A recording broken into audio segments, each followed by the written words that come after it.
I love how much more affordable decent autofocus prime lenses are, even compared to a few short years ago.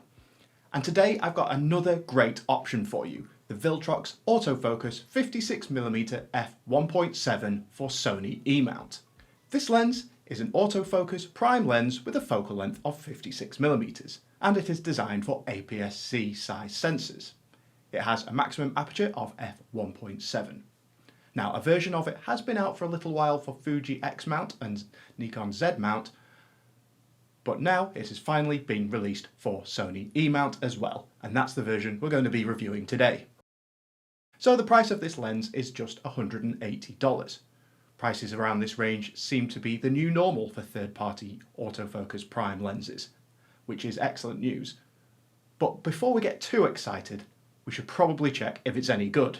So Viltrox have sent me this lens for review, but have had no input in the video, and I will be reviewing it honestly. If you haven't seen my channel before, I make lots of videos about Sony cameras and lenses, so subscribe to the channel to see more videos like this.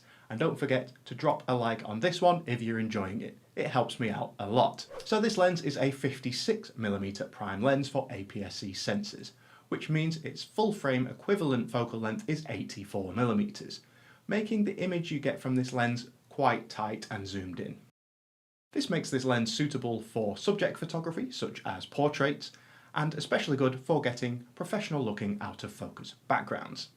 Where this focal length is maybe a little less suitable is wider shots where you want a lot in your image, or you want to use this lens in a space where you don't have space to set up far away from your subject. This 56mm lens comes in a small box and includes just the documentation and a carry pouch, and then of course the lens. Looking at the lens, it is small with plastic finish casing.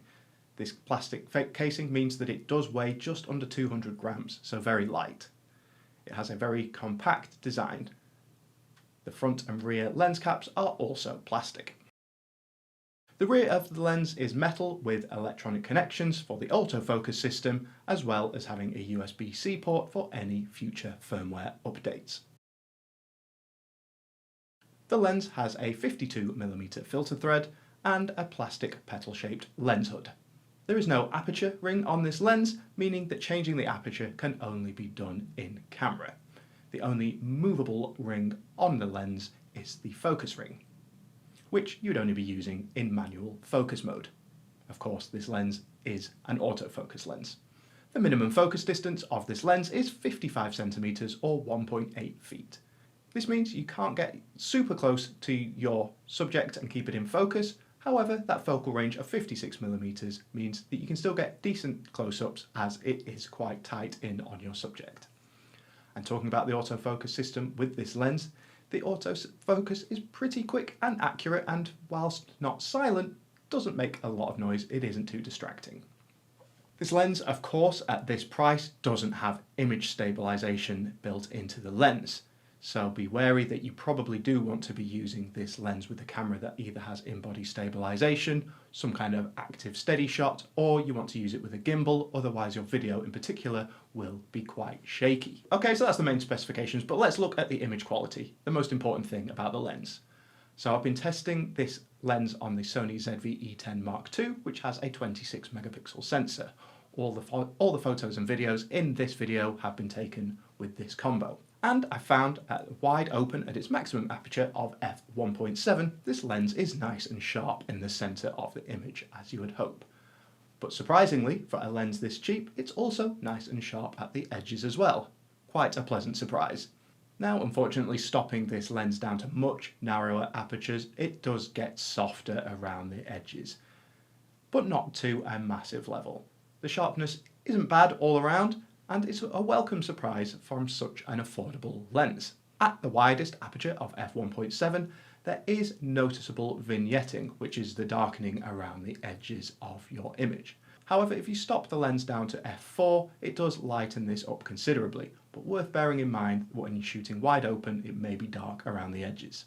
And using this lens at f1.7, you get very smooth out of focus backgrounds, which makes it great for portraits, as you would hope.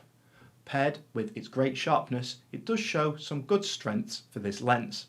The low light performance from this lens is pretty good, considering that decently wide maximum aperture, meaning you can use in low light or indoors without having to bump up the ISO too much to get enough light in your image. Now it's worth pointing out that this lens is remarkably similar in size to the TT Artisan 56mm f1.8, which I reviewed a little while ago. And despite this lens being slightly more expensive, its image quality improvements makes the Viltrox lens the better choice out of the two if you were considering between those two options. All my lens reviews can be found on my channel, so subscribe so you don't miss any of them. Overall, the Viltrox 56mm f1.7 is a good quality lens for its low price of $180, with sharp images, especially in the centre, making it a really good choice for portrait photography if you are on a tight budget. It has a good autofocus system and performs decently well in low light. And the professional looking smooth background blur is a massive plus for this lens. For $180, this is the best budget lens at this focal length I've tested so far.